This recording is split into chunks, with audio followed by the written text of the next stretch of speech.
Ce programme est financé par les amis et partenaires du ministère de Joyce Meyer.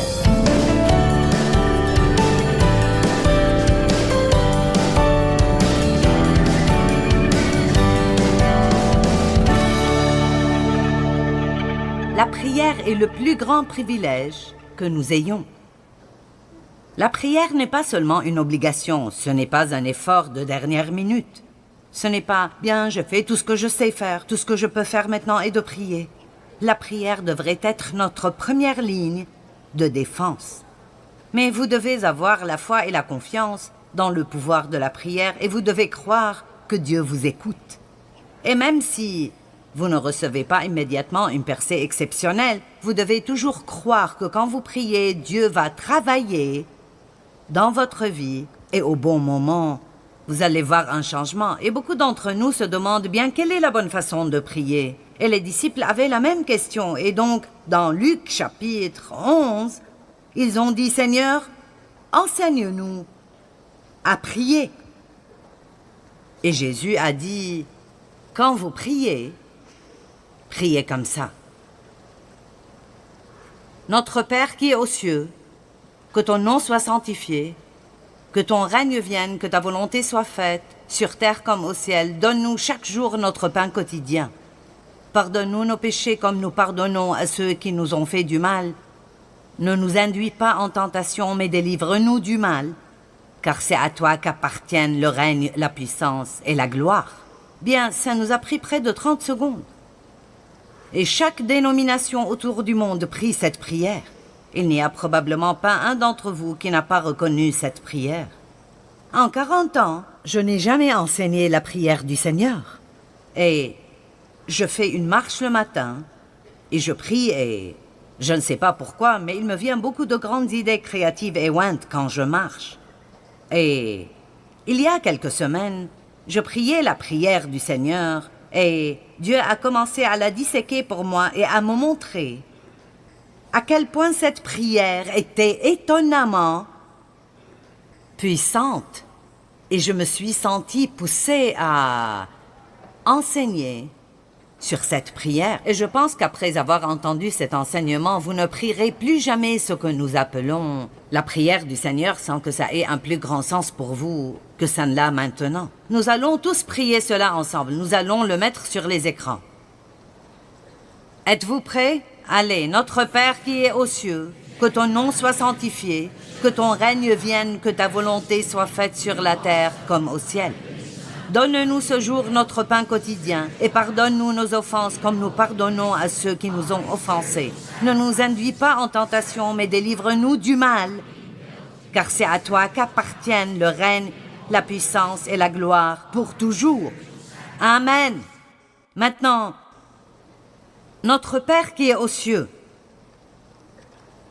Si je ne me retiens pas, je pourrais passer toute la nuit à parler de la première phrase de cette prière. Notre Père. Dieu est notre Père. Notre Père. Et c'est surtout de bonnes nouvelles pour ceux qui avaient un père absent ou pas de père, ou même pire, un mauvais père. Je pense honnêtement, tout comme la situation dans laquelle j'étais, et beaucoup ont vécu des situations similaires, vous avez été abusé en grandissant, ou peut-être vous n'étiez pas aimé, ou quelqu'un vous criait dessus tout le temps, ou vous avez été battu ou puni injustement, ou été abusé sexuellement comme je l'ai été. Mais ça aurait été mieux pour moi d'avoir un père absent plutôt que celui que j'ai eu. Et donc, je n'ai aucune notion de ce que c'est que d'avoir un père terrestre, affectueux.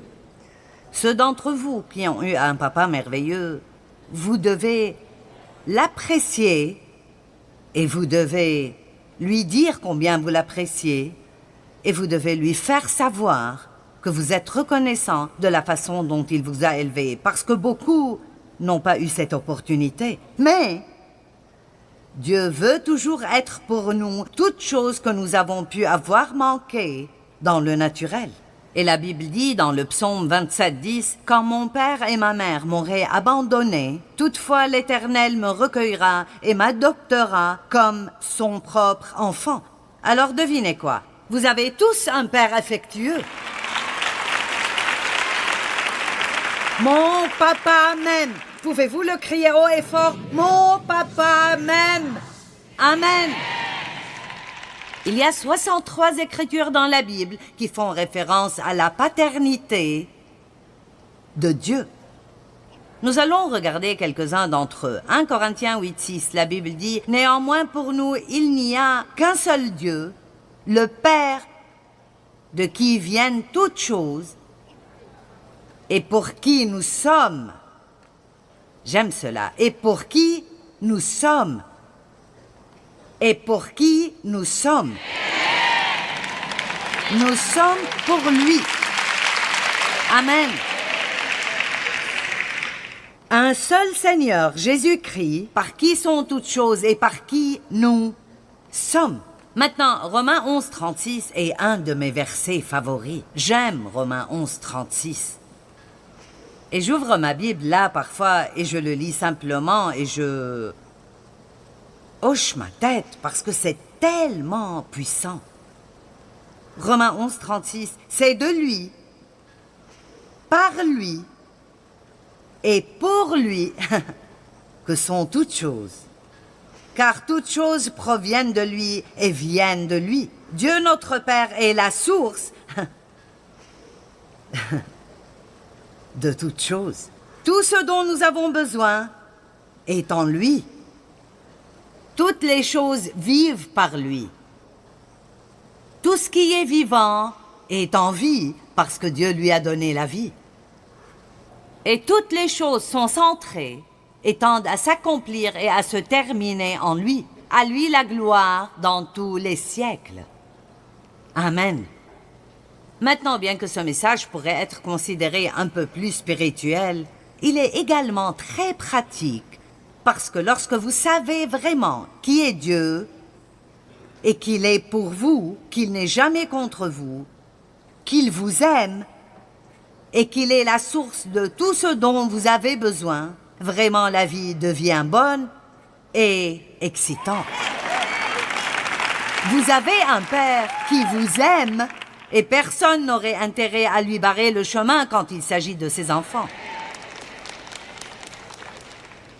Par lui, avec lui et en lui sont toutes choses. En d'autres termes, il est le centre de tout. N'est-ce pas? On s'attire des ennuis quand on est centré sur nous-mêmes au lieu d'être centré sur lui. Amen. Ésaïe 64:8, version Louis II. Cependant, ô Éternel, tu es notre Père. Nous sommes l'argile et c'est toi qui nous as formés. Ah! Nous sommes l'argile et tu es le potier.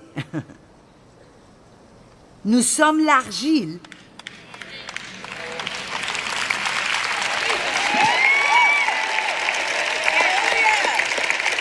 Alors Dieu, tu peux nous prendre et faire tout ce que tu veux avec nous. Et ce n'est vraiment pas notre affaire. Nous n'allons pas te donner des directives. Nous sommes tous l'ouvrage de tes mains. Je vous le dis, si quelqu'un d'entre vous ne se sent pas bien ce soir, j'aimerais pouvoir vous ouvrir l'esprit et vous remplir du psaume 139 qui dit « C'est toi qui as formé mes reins, c'est toi qui as créé ma conscience, qui m'as tissé dans le sein de ma mère. En secret, tu nous as créés et nous as formés. » Et Dieu a regardé tout ce qu'il a fait et a dit « C'est bon. C'est bon. » Ne laissez jamais personne vous dire que vous n'êtes pas bon. Ne laissez jamais personne vous dire que vous étiez un accident, qu'il ne vous voulait pas. Même si vos parents n'ont pas planifié de vous avoir, Dieu l'a planifié. Et il a un but pour vous et un plan pour vous. Et il est votre Père. Vous avez quelqu'un de votre côté qui est le plus grand des plus grands d'entre eux. Vous savez, je me rappelle, notre fils Daniel, quand il jouait dehors, Vous savez, son papa est assez grand de taille, 1,95 m, et assez musclé. Et vous savez, quand la brute du voisinage venait après Danny, il courait vers la maison en criant « Papa !» Et c'était tout ce qu'il avait à faire parce que Dave me regardait comme s'il allait arracher la porte des charnières en courant vers son fils pour s'assurer que personne ne lui ferait du mal. Et laissez-moi vous dire, votre père a la même attitude envers vous. Et je me souviens qu'avec Danny, il n'était pas... Danny était juste un bon viveur.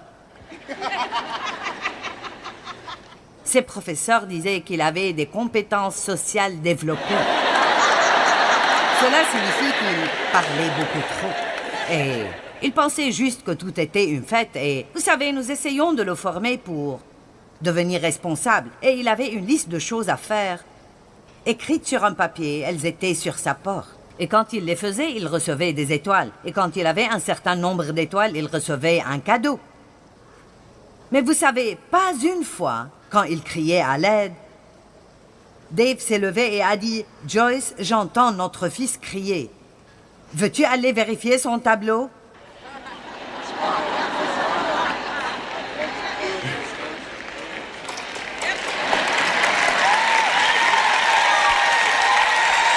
Allez, lorsque vous avez besoin d'aide, votre Père céleste, ne va pas vérifier votre tableau pour s'assurer que vous avez toutes les bonnes marques avant de décider de vous aider. Il est votre Père et il vous aime. Combien d'entre vous avez une belle couverture duveteuse que vous aimez?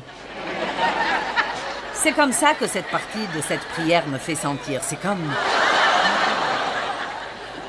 Vous voyez, à vrai dire, à cause de l'abus sexuel, je ne me rappelle pas m'être jamais assise confortablement sur les genoux de mon père. Il y a tellement de choses que je n'ai pas vécues et beaucoup d'entre vous ne l'avez pas vécu et nous ne savons même pas ce que nous avons manqué parce que nous n'avons aucun cadre de référence. Mais écoutez, Dieu vous donnera une rétribution double pour tout ce que vous avez manqué. Et Dieu nous a invités dans une relation intime avec lui. Jérémie 3,19, je disais... C'est Dieu qui parlait à travers Jérémie. « Comment te mettrais-je parmi mes enfants et te donnerais-je un pays de délices, un héritage, le plus bel ornement des nations? Je disais, tu m'appelleras mon Père, et tu ne te détourneras pas de moi. » 2 Corinthiens 6, 18. « Je serai pour vous un père, et vous serez pour moi des fils et des filles, dit le Seigneur Tout-Puissant. » Et un dernier, Romains 8, 15. « Et vous n'avez point reçu un esprit de servitude pour être encore dans la crainte, mais vous avez reçu un esprit d'adoption par lequel nous crions « Abba, Père ». Abba est un mot araméen dont la traduction française est très proche de « papa ». Père, Abba, Papa, Dieu. Amen. Bien, que font les pères? Bien, ils pourvoient. Ils nourrissent, ils éduquent, ils réconfortent, ils encouragent et ils corrigent. Mais faites attention, tout ce qu'ils font est fait pour votre bien. Et c'est difficile pour un enfant lorsque votre parent dit « Je sais que tu ne comprends pas, mais je fais ça pour ton bien. » Même quand ils vous punissent ou vous privent de quelque chose que vous voulez, et ils disent « Je fais ça pour ton bien, tu ne comprends pas. » Et c'est la même chose avec Dieu. Parfois, il ne nous laisse pas faire les choses que nous voulons faire, et c'est pour notre propre bien. Et nous devons lui faire confiance, tout comme nous voulons que nos enfants nous fassent confiance. Maintenant, je ne sais pas qui ce sera, ou si vous êtes dans ce bâtiment ce soir, si vous regardez par la télé. Mais je peux vous dire qu'il y a certaines personnes dont les vies seront totalement et complètement transformées et réalignées, simplement en comprenant ce soir que Dieu est votre Père, votre Papa Dieu.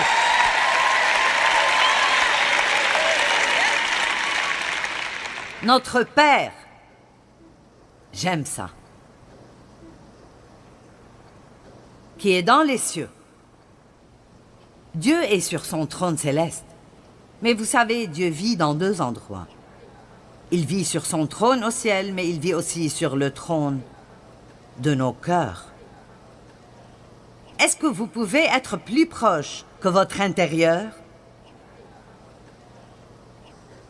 La religion est toujours centrée sur moi essayant d'atteindre Dieu.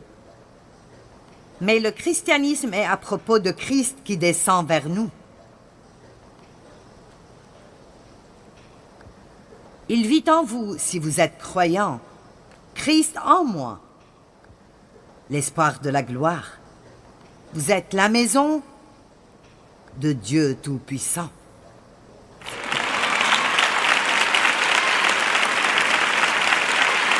Nous sommes sa maison.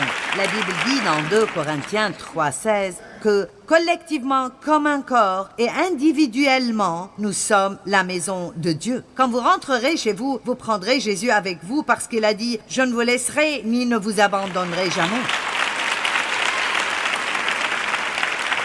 Notre Père qui est dans les cieux, mais qui est venu aussi pour me racheter, me toucher, me guérir de ma solitude et de mon désespoir, me sauver, me faire revivre et me donner une vie qui en vaut la peine. Amen. La meilleure chose qui me soit arrivée est lorsque Dieu a touché ma vie. J'étais déjà croyante depuis longtemps, mais je n'avais aucune intimité, pas de connaissance de Dieu. Et vous savez, dans les années 70 et 80, il y avait un grand renouveau du Saint-Esprit. Et beaucoup de personnes étaient remplies de l'Esprit, ou quelle que soit la terminologie que vous mettez dessus. Et je ne glorifie pas les expériences. Mais je vais vous dire quoi, il faut en arriver au point où vous savez que Dieu n'est pas seulement quelque part là-bas, mais il est avec vous et que partout où que vous alliez, il ne vous laissera ni ne vous abandonnera jamais. Vous n'êtes pas seul. Et maintenant, saint est ton nom. Ouh! Je pourrais être enlevé au ciel aujourd'hui. Je me suis sentie tellement enthousiasmée quand j'étudiais ça. Je veux vous dire quelque chose, et je l'entends avec tout amour et respect. Nous avons beaucoup entendu parler de l'amour, de la grâce et de la miséricorde de Dieu, et je l'ai toujours prêché. Mais je pense que nous devons aussi entendre parler de la sainteté de Dieu, et le jugement de Dieu, et la crainte révérentielle de Dieu. Et si elle ne revient pas à l'Église, nous sommes dans de graves difficultés dans les temps où nous vivons. Amen. Oui, Dieu nous aime, et parce qu'il nous aime, nous pouvons vivre une vie supérieure et plus élevée. Nous avons la puissance du Saint-Esprit, non seulement pour nous donner la chair de poule et un drôle de langage pour prier avec, mais nous avons la puissance du Saint-Esprit pour nous permettre de conquérir le péché et vivre pour la gloire de Dieu. Et je dois probablement vous dire maintenant que, à partir d'ici, ce message n'est pas pour les âmes sensibles. Mais c'est juste que...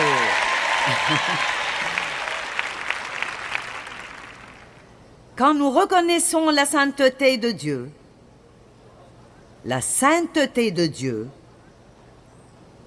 le Dieu saint,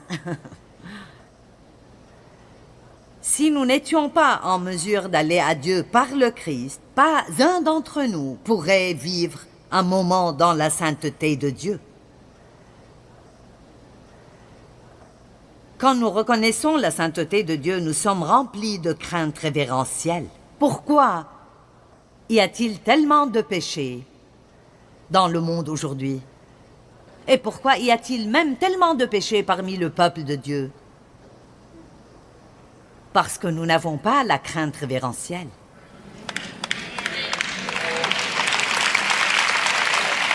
Je ne suggère pas que nous ayons peur de Dieu. Je n'ai pas peur que Dieu vienne me faire du mal. Il est mon Père. Je sais qu'il m'aime. Mais il doit être regardé avec révérence. Et nous avons besoin de comprendre que Dieu n'est pas seulement notre ami proche, il est Dieu et il est un Dieu saint. Et si Dieu dit « Faites ceci et vous aurez une bonne vie, faites ceci et vous ne l'aurez pas. Si vous faites ceci, vous n'aurez pas la vie que Dieu veut que vous ayez. »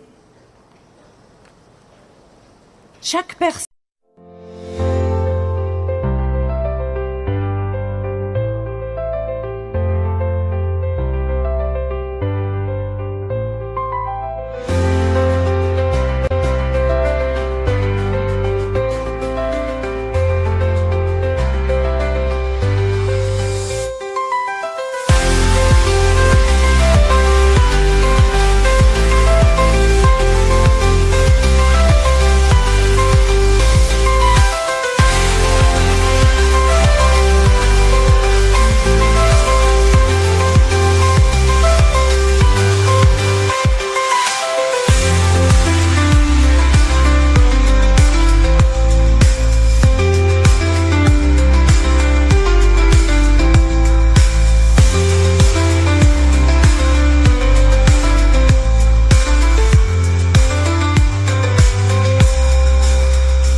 devra éventuellement rendre compte pour elle-même devant Dieu. Chaque personne, nous nous tiendrons tous devant Dieu et donnerons un compte pour nous-mêmes devant Dieu. Et ce n'est pas une prédication pour vous faire peur. Je vous l'ai dit ce matin, je vous le redis ce soir. Dieu vous aime, sa miséricorde est nouvelle chaque jour. La grâce de Dieu nous est toujours disponible. Mais Dieu est sérieux. Et je pense qu'il est temps pour nous de nous redresser un petit peu. Je pense qu'il est temps pour nous de devenir plus sérieux au sujet du Dieu que nous servons et le fait que nous sommes vivants sur la planète aujourd'hui et qu'il y a définitivement une raison d'être et Dieu a besoin que nous fassions quelque chose d'autre que nous asseoir et attendre une nouvelle bénédiction alors que nous regardons le reste du monde mourir et aller en enfer. Amen. Je vais vous donner un bref aperçu d'un de mes points pour demain. La meilleure façon d'accroître votre bonheur est de vous donner vous-même. Je ne suis pas ici pour moi-même et je ne pourrais pas être plus heureuse même si j'essayais.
Avons-nous oublié que Dieu est un feu dévorant? Notre Dieu est un feu dévorant. Le baptême de feu, nous avons besoin de plus d'enseignements sur le baptême de feu. Jean a dit, quelqu'un viendra après moi qui vous baptisera du Saint-Esprit et de feu. Oh, nous sommes mignons dans l'église. Oh Dieu, nous chantons nos chants. Envoie ton feu.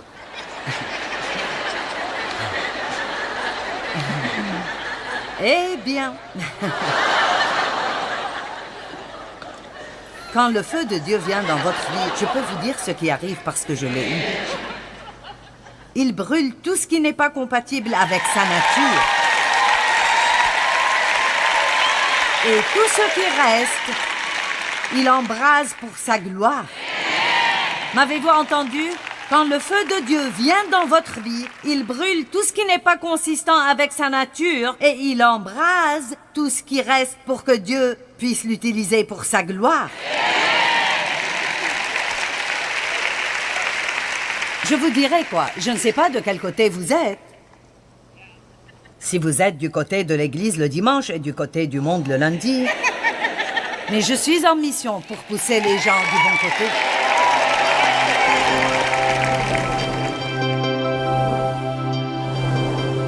C'est un très grand privilège d'être invité par notre Père à prier. Et c'est toujours la première chose que nous devrions faire, et jamais juste un dernier recours. Souvent les gens disent « il ne me reste plus qu'à prier », mais cela devrait être notre premier recours. Croyons que Dieu nous entend, qu'il est notre Père aimant et qu'il travaille dans nos vies. Vous savez, vous n'avez pas parce que vous ne demandez pas. Alors priez pour tout ce dont vous avez besoin.